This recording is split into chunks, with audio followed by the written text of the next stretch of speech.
पीछे वाले भी आगे वाले भी जो भी भक्त बैठे हैं सभी लोग जो हाथ उठा करके ताली बजा के बोलेंगे कि किस तरह से नमन मैं करूं आपका जय हो। किस तरह से नमन मैं करूं आपका स्वागतम स्वागतम स्वागतम स्वागतम स्वागतम स्वागतम आपका।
बस अभी नाम मैंने लिया आपका, बस अभी नाम मैंने लिया आपका स्वागतम स्वागतम स्वागतम आपका।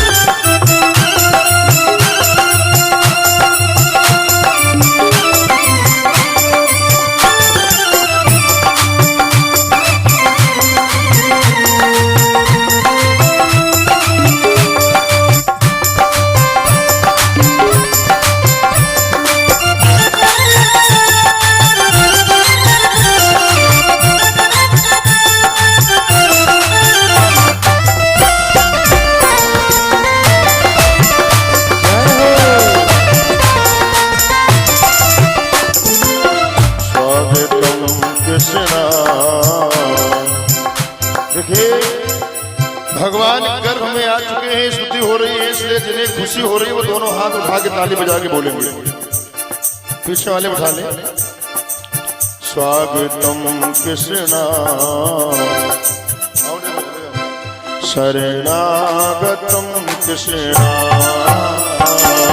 स्वागतम कृष्णा शरणागतम कृष्णा। सभी लोग आइए।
सत्यव्रतम सत्यपरम त्रिसत्यम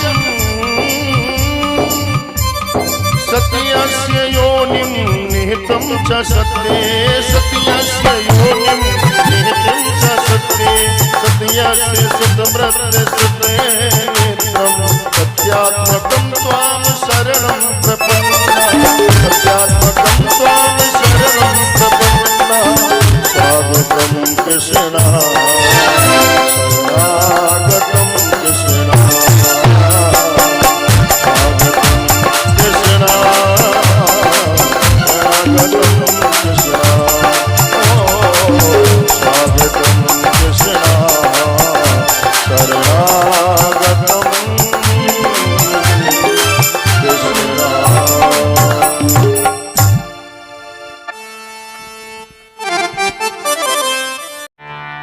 मिल करके गर्भगत हरि की गर्भ स्तुति की। हे प्रभु, आप त्रिकाल बाधित सत्य होए, भूत वर्तमान भविष्य में शाश्वत सत्य आप ही हैं।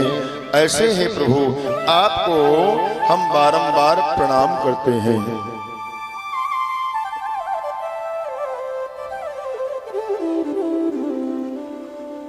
आपकी कृपामयी चरण कमलों की नौका का जो आश्रय ले लेते हैं, वो इस भव सागर को बछड़े के पैर के गड्ढे के समान बड़ी सहजता से पार कर जाते हैं। और हे प्रभु, हे अरविंदाज, जो प्राणी अभी मुक्त तो हुए नहीं हैं पर अपने को मुक्त मान बैठे हैं, अर्थात मन में लड्डू खा रहे हैं। अभी मुक्ति की स्थिति नहीं आई है पर अपने को मुक्त मान बैठे हैं और फिर अपने को ही ब्रह्म कह करके आपके चरण कमलों से अपने भावों को समाप्त कर देते हैं। उनकी बुद्धि बिगड़ जाती है। परिणाम क्या होता है? बड़ी कठिनाई से बड़ी साधना करते करते साधना की बहुत ऊंचाइयों तक पहुंच जाते हैं, पर थोड़ी सी भी असावधानी की धड़ाम से नीचे गिरते हैं और बेचारे धूल चाट जाते हैं। पर दूसरी ओर हे माधव, जो आपको ही अपना जीवन धन सर्वस्व मान चुके हैं, ऐसे आपके चरणाश्रित जो भक्त हैं, वो बड़े बड़े विघ्नों के ऊपर पैर रखते हुए धारा प्रवाह गति से दौड़ते चले जाते हैं। क्यों? क्योंकि आप उन्हें चारों तरफ से इस प्रकार से संभाल करके ले आते हो, उन्हें कभी गिरने नहीं देते हो, फिसलने नहीं देते हो। कुछ लोग गोवर्धन की परिक्रमा लगाने के लिए आए, ब्रज में 7 कोष की परिक्रमा लगाई और सुबह से शाम के बाद बेचारे हारे थके कमर पे हाथ धर के बैठ गए। हे भगवान, अब तो एक कदम भी चला नहीं जाता। 5 साल का एक बच्चा भी उनके साथ में आया था। वो उछल कूद कर रहा था। किसी ने पूछा, बेटा तू भी गया था परिक्रमा देने? बोला हाँ। परिक्रमा तूने भी लगाई? बच्चा बोला हाँ। तो तू थका क्यों नहीं? तू थका क्यों नहीं? बच्चा कहने लगा, परिक्रमा तो मैंने भी लगाई, पर मैं पिताजी के कंधे के ऊपर बैठ करके गया था। मैं पिताजी के कंधे के ऊपर बैठ करके गया तो परिक्रमा तो उसकी भी पूरी हुई, यात्रा उसकी भी पूरी हुई, पर थकान नहीं हुई। क्यों? क्योंकि अपने पैरों पर चले ही नहीं। तो जो अपने बल को लेकर के चलेगा वो गिरेगा भी, फिसलेगा भी, थकेगा भी, अनेक प्रकार की समस्याएं आएंगी। और जो गोविंद के दया के बल पर चलेगा वो बड़े बड़े विघ्नों के ऊपर पैर रखता हुआ दौड़ता चला जाएगा, उसे कुछ पता ही नहीं चलेगा। इसीलिए प्रभु, आपके भक्तों का कभी भी पतन नहीं होता है। इसी बात का अनुवाद मानो गोस्वामी तुलसीदास जी ने रामचरितमानस में किया है। जे ज्ञान मानो बिमात तब भव हरन भक्ति नादली।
जो ज्ञान के अभिमान में उन्मत्त होकर के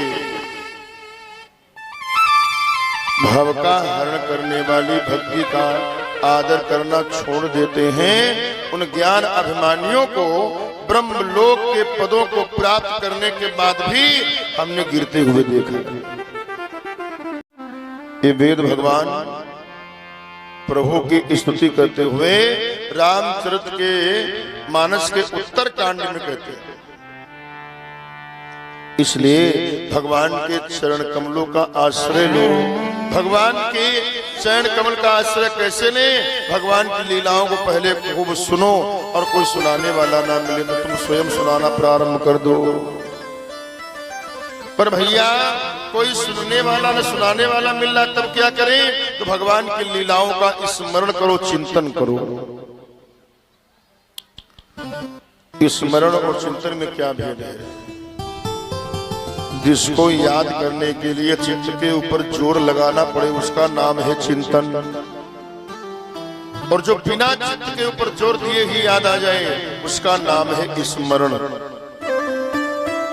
तो भगवान की लीलाओं का स्मरण करो, और कदाचित विस्मरण हो रहा हो तो चिंतन करो, चित्त पर जोर दे करके उसे याद करो। इस प्रकार से इसने अपने चित्त को गोविंद के चरण कमलों में चिपका लिया, वो फिर कभी भावाटवी में भटकता नहीं। बड़ी सुंदर स्तुति करने के बाद में अंतिम श्लोक में देवताओं ने देवकी माँ की भी स्तुति गाई है। हे माँ, आप कितनी भाग्यशालिनी हो। अरे जो अनंत कोटि ब्रह्मांडों का अधिनायक नारायण प्रलय के समय में जो सबको अपने पेट में रख करके सो जाता है, वो परमात्मा आज तेरे पेट में समा गया। इसलिए अब तुम्हें कंस से डरने की आवश्यकता नहीं है। अब भोजपति कंस को मरा ही समझो, निश्चिंत रहना। और इस प्रकार समझा बुझा करके ब्रह्मा शिव आदि सभी देवता अंतर ध्यान हो गए। अब भगवान के प्राकट्य का शुभ समय आ गया है। काल के नाम से हृदय कांप जाता है। क्यों? क्योंकि काल बहुत खतरनाक होता है। पर भैया आज भगवान के जन्म के अवसर पर कालः परम शोभनः, काल भी परम सुंदर बन करके आ गया, क्योंकि भगवान कभी पैदा नहीं होते, भगवान कभी पैदा नहीं होते हैं, भगवान का अवतार होता है, भगवान का प्राकट्य होता है, पैदा हम आप होते हैं। जन्माष्टमी आ गई, भादों का महीना आया, अष्टमी तिथि आई, रात्रि के 12 बजे घरों में आरतियां होने लगी, बोले चलो भगवान पैदा हो गए।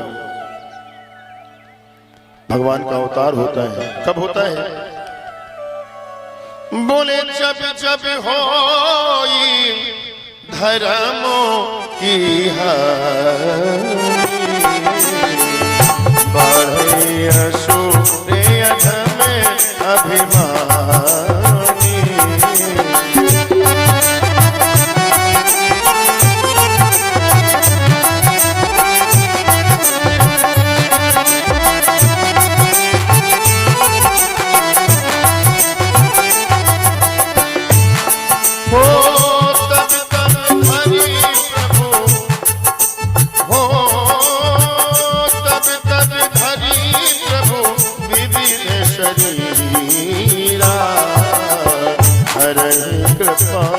निधि सज्जनों पीरा।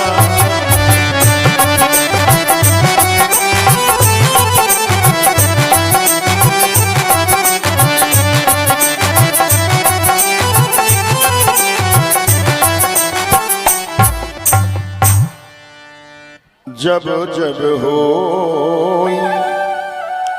धर्म की हानि, तो बोले बाढ़ी असुर अधम अभिमान। जब जब धर्म की हानि हो जाती है, धर्म क्षीण हो जाता है, अधर्म बढ़ता है, तो दुराचारी, दुष्टाचारी, अनाचारी, पापाचारी, व्यभिचारी ऐसे लोगों का समुदाय बढ़ जाता है। और तब धरी प्रभु विविध शरीरा, हरहि कृपा निधि सज्जन पीरा। भगवान किसी न किसी वेश में आकर के अवतरित होते हैं और अपने भक्तों के संकटों का हरण करते हैं। भादों का महीना आ गया, कृष्ण पक्ष आ गया, अष्टमी तिथि आ गई, बुधवार दिन आ गया, रोहिणी नक्षत्र आ गया, हर्षण योग आ गया, भव कर्ण आ गया, मध्य रात्रि 12 बजे का समय हो गया। और उस समय भगवान अचानक देवकी वसुदेव के सामने चतुर्भुज उस दिव्य नारायण रूप में प्रकट हो गए। बोलिए नारायण भगवान की जय हो। अद्भुत बाल छवि को देख करके सबने हाथ जोड़े, देवकी वसुदेव स्तुति करने लगे। इस अद्भुत बालक को देखा, अद्भुत क्यों कहा? बच्चे 2 हाथ वाले होते हैं, 4 हाथ वाले? बच्चे 2 हाथ वाले होते या 4 हाथ वाले? बोले महाराज 2 हाथ वाले होते, पर भैया ये 4 हाथ वाला है। अद्भुत है कि नहीं? बालक जन्म लेते समय आंख बंद किए रहते हैं, पर ये कमल जैसी आंख वाला है। बालक नग्न पैदा होते हैं, पर पीतांबर पहन करके आया है। बालक निहत्थे होते हैं, पर ये शंख चक्र गदा पद्म लिए खड़ा है। हर प्रकार से अद्भुत बालक है। और ऐसे ही अद्भुत दिव्य छवि को देख करके वसुदेव जी ने प्रणाम किया। मैं पहचान गया, आप प्रकृति से परे साक्षात परम पशु श्रीमन नारायण हो। प्रभु आप साक्षात आनंद स्वरूप हो। देवकी मैया डर रही हैं, बार बार वसुदेव जी को संकेत कर रही, महाराज जल्दी कीजिए, नहीं मेरा भैया कंस आ जाएगा। भगवान ने कहा, मां डरने की आवश्यकता नहीं है, मेरे हाथ में चक्र देख रही हो ना, जब मैं बाल रूप में आ जाऊं तब डरना, अभी डरने की आवश्यकता नहीं है। जब बाल रूप में आऊं तो ध्यान रखना। देवकी मां का साहस बढ़ गया और कंस का जो भय है वो भाग गया। मुख पर मुस्कान छा गई।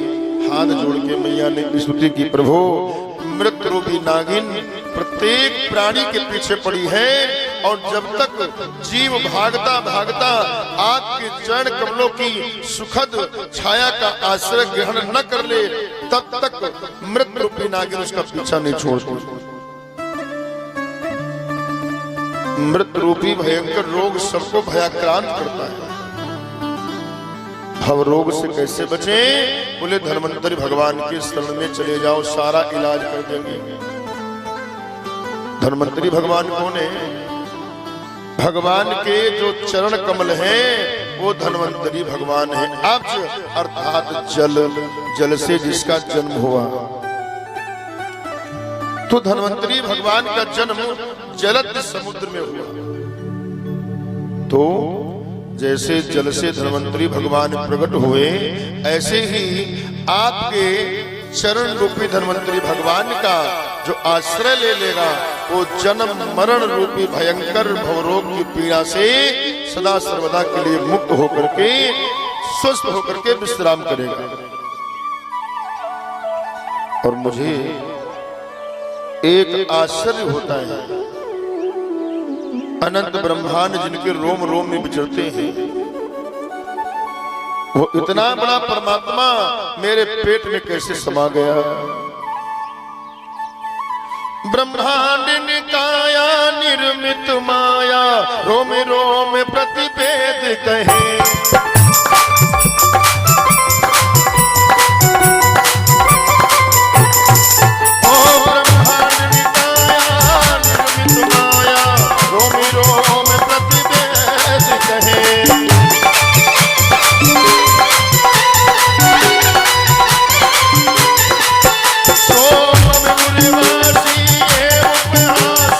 सुनत धीर मत धीर न रहे।